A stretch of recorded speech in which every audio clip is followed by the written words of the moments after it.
Just a quick thought this morning. Everybody needs a Nathan. and if you would go read 2 Samuel, and it'll show you who Nathan is. Nathan was a prophet, a real prophet. I ain't picking on nobody, but not like the prophets that we deal with nowadays that only say good things to you. Nathan was a prophet that told you about you and made you look in the mirror at yourself. So Nathan was that kind of prophet. He was the type of prophet that people in this day and age, they would say, oh, you're judging me. Oh, you're picking on me. So he was that kind of prophet. He told you about bad stuff that you do so that you can confront it and say, I'm going to keep doing it, or I need to repent. I need to change. That's what repent means. So that's what Nathan did. Nathan, just a quick story, or the quick story on what Nathan did. Nathan confronted King David about his affair with Bathsheba and told him what judgment he was going to, what judgment God was going to place on him. Just so you'll know, the judgment was that David would have turmoil in his house for the rest of their life. And I'm telling you, when you read through 1 and 2 Samuel, you'll see, or at least after this event occurred, you'll see where David had, man, his house was divided bad. So anyway, the judgment for David stealing the man's wife and killing the husband was the baby that the lady got pregnant. The baby died. Hell was going to be in his house, or division was going to be in his house. What else? God, I'm trying to think of everything that happened. And he said, what you did in secret is going to be done to you openly. So, matter of fact, one of David's sons had sex with his concubines on the rooftop in front of everybody. So people are, just now, this one thing that most people don't talk about that God did to David, but the other part of the thing that God did to David was he forgave him. One thing about God is once sin is paid for, it's over with. Now, this is a good message in that, because Jesus paid for our sin. Now, there are some stuff in the natural that we have to pay for when we commit certain sins.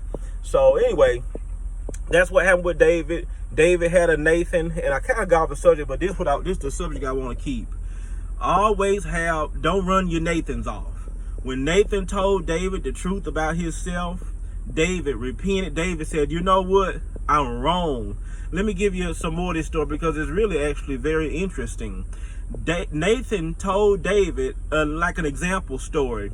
Now, I may not be quoting it right, but I think you're going to understand where we're going when I tell the story anyway. Nathan told David, he said, David, I want to tell you a story. He said a man had one lamb, and then another man had, just for the sake of the story, because the numbers ain't important, the thought and the intent of the story is more important. He said one man had one lamb, another man had thousands. The man that had thousands of lambs had company come in town. He killed the man lamb that only had one. And I remember the story now. He said the other lamb was precious, and he raised it as if it was one of his children. And y'all know that because here in America, we treat dogs like family. So in other words, he's saying the lamb was like the man's family. But the wealthy man took the man that only had one lamb, killed it, served it to his guests. And then Nathan said, David, what do you think should happen to the man that killed that poor man's lamb? And Nathan, just like us, we know how to judge everybody else's sin except for our own. David yelled out, this man ought to be put to death. That was, you know how we talk, that was low down. He's the scum of the earth. And Nathan had enough guts and had enough of love for David, and he cared more about what God thought to David. Nathan turned to David and said, you're that man.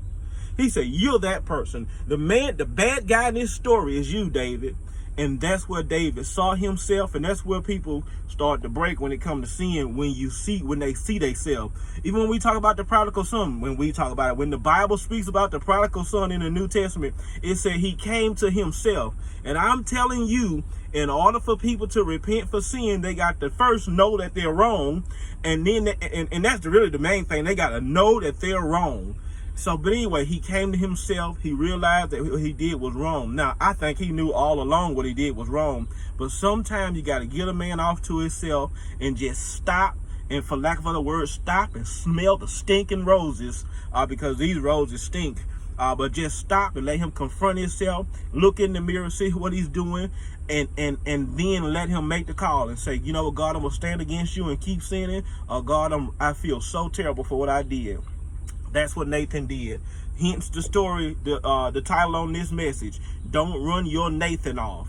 When you have a friend that's honest with you, that tells you the truth about you without trying to hurt your feelings, but they speak the truth, as the Bible say, in love. When you have that kind of friend, don't run them off and stop acting like a baby and saying everybody's judging you. Some people are sent by God to help you be a better you. God bless you. I'll see you next time.